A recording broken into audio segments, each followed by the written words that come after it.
Sequel की जो सबसे कठिन प्रॉब्लम में से एक, मैं यदि कह रहा हूं कि यदि किसी भी इंटरव्यू में आपसे ये क्वेश्चन पूछा गया है और आपने ये क्वेश्चन सॉल्व कर लिया, तो आपका सिलेक्शन 100% गारंटीड हो जाएगा। क्योंकि ये जो क्वेश्चन है काफ़ी ज़्यादा कॉम्प्लेक्स है, इसमें काफ़ी ज़्यादा हम फंक्शनैलिटी सीक्वल के यूज़ करने वाले हैं।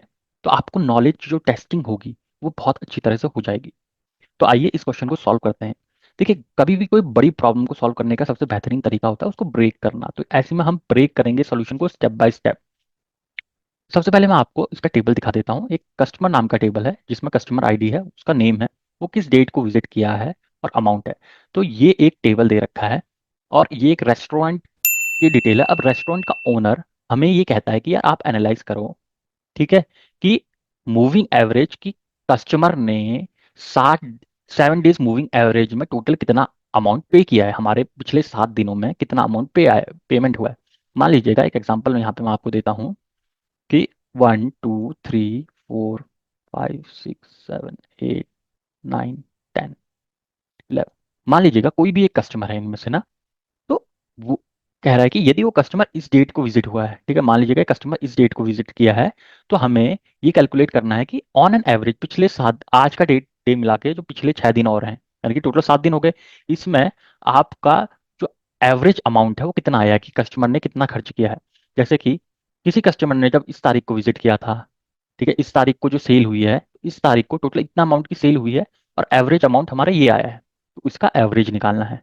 ठीक है, यदि कस्टमर 10 तारीख को विजिट कर रहा है, तो उसके लिए हमारा जो मूविंग एवरेज होगा यहाँ से यहाँ तक होगा। तो ये सारी चीजें हमें यहाँ पे कैलकुलेट करनी है। और जो हमारा आउटपुट में होगा वो विजिट का डेट आएगा कि उसने किस तारीख को विजिट कर रहा है, क्योंकि जब भी वो अगली बार विजिट करेगा ना, तो उसको पिछले 7 दिनों का ही एवरेज मिलेगा। अगली बार को उसने विजिट किया तो पिछले 7 दिनों का एवरेज, जिस तारीख को आ रहा है उसके पिछले 7 दिनों का एवरेज ही उसको प्रोवाइड किया जाएगा रेस्टोरेंट ओनर को।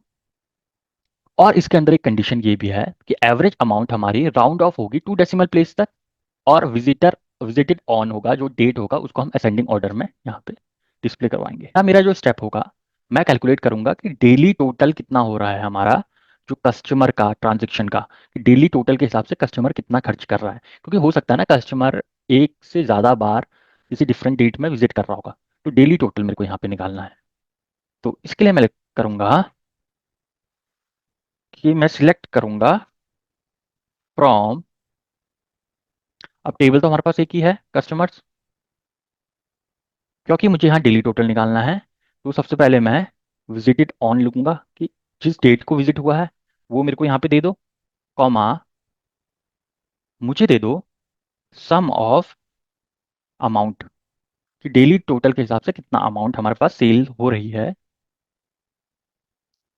इसको मैं एज लिख देता हूँ, टोटल अमाउंट, और इसको लास्ट में मैं कर देता हूँ ग्रुप बाय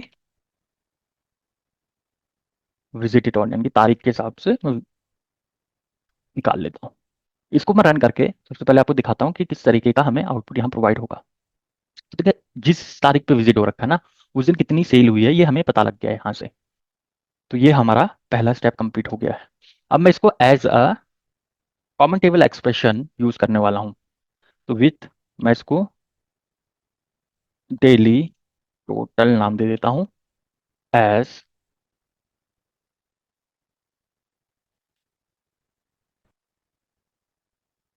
दिस वन। तो ये होगी हमारी सबसे पहले वाली कॉमन टेबल एक्सप्रेशन। तो एक टास्क हमारा यहाँ पूरा हो गया, मैं इसको कमेंट आउट कर लेता हूँ।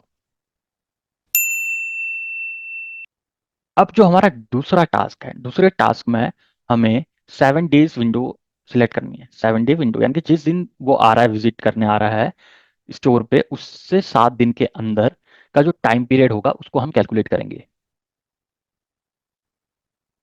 और इसी के अंदर हम कैलकुलेट करेंगे कि सम ऑफ अमाउंट 7 दिन के अंदर कितना हो गया, फिर इसका मूविंग एवरेज, एक बार ये निकल गया, फिर इसके बाद मूविंग एवरेज यानी कि उसका एवरेज कितना हो गया, और उसके बाद हम फिल्टर कर लेंगे अपने रिजल्ट को।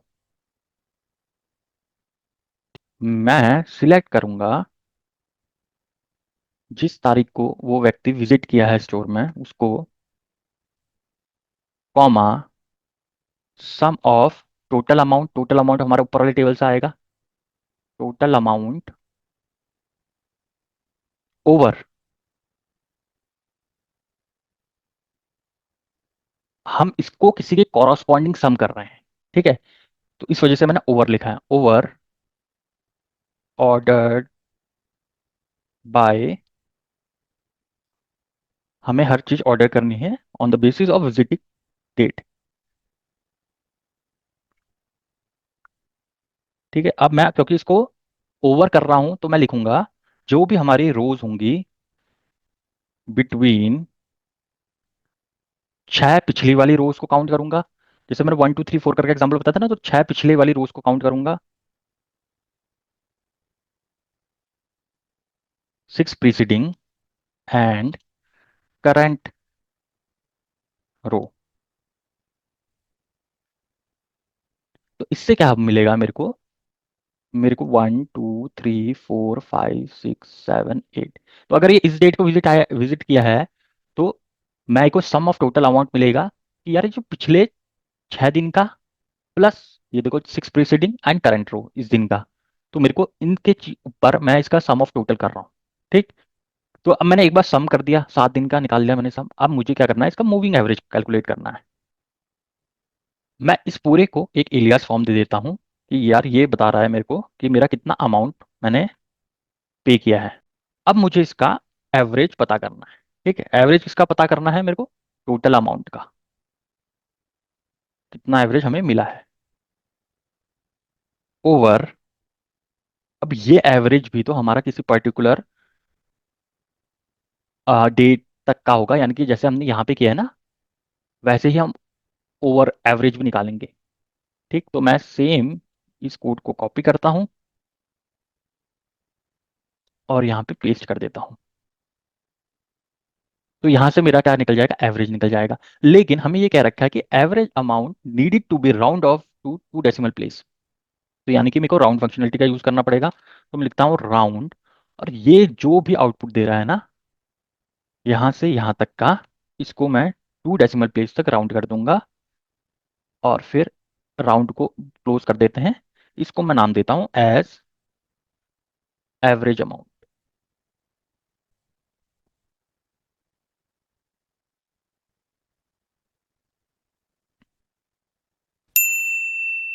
अब एट लास्ट मुझे सारे के सारे रो नंबर जो है हमारे, उनको असाइन करना है यूनिक रो नंबर सारी की सारी वैल्यू को। अगर मेरे को यूनिक रो नंबर असाइन करना है तो उसके लिए मैं पोस्टग्रेस सीक्वल में रो नंबर करके फंक्शनलिटी आती है, उसका मैं यहाँ पे इस्तेमाल करूंगा, ओवर ऑर्डर बाय, क्योंकि हमें लास्ट में ना ऑर्डर बाय विजिटेड ऑन, किस पर्टिकुलर डेट में विजिट हुआ है उसके ऊपर भी ऑर्डर करना है, एज रो अंडरस्कोर नंबर। ये जो हमारा सारा का सारी चीजें आई हैं, ये कौन से टेबल से आई हैं, हमारा डेली टोटल टेबल से। अब ये जो पूरी की पूरी हमारे पास क्वेरी है, इसको मैं दोबारा से एक कॉमन टेबल एक्सप्रेशन की तरह यूज करूंगा, जिसको मैं नाम दे देता हूँ विंडोज सम, क्योंकि इसमें हम सारी जो चीजें कर रहे हैं वो हम कर रहे हैं इस हिसाब से कि हमारे 7 दिन के अंदर जो टोटल सम मिल जाए, टोटल एवरेज मिल जाए, ये सारी चीजें मिल जाए। अब मैं यहाँ से इसको भी कमेंट आउट कर लेता हूँ। अब हमारे पास दो कॉमन टेबल एक्सप्रेशन है, अब मेरे को फाइनली इनके ऊपर जो फाइनल मेरे को रिजल्ट डिस्प्ले करना है वो डिस्प्ले करा देता हूँ। तो मैं करता हूँ select visited on, comma amount, comma average amount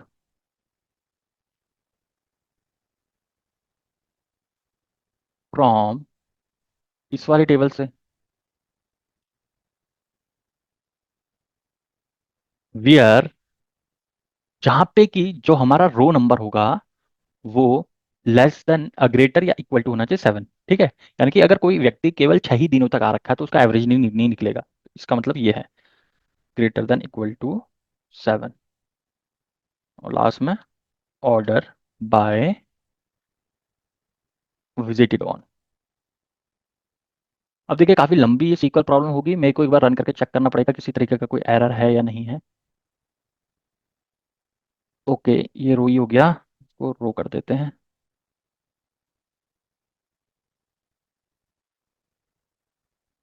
तो देखिएगा हमारा जो सोल्यूशन है वो एक्सेप्ट हो चुका है। एक बार सबमिट करके भी देखते हैं कि हमने सारे केसेस हैं उनको पास किया है या नहीं किया है।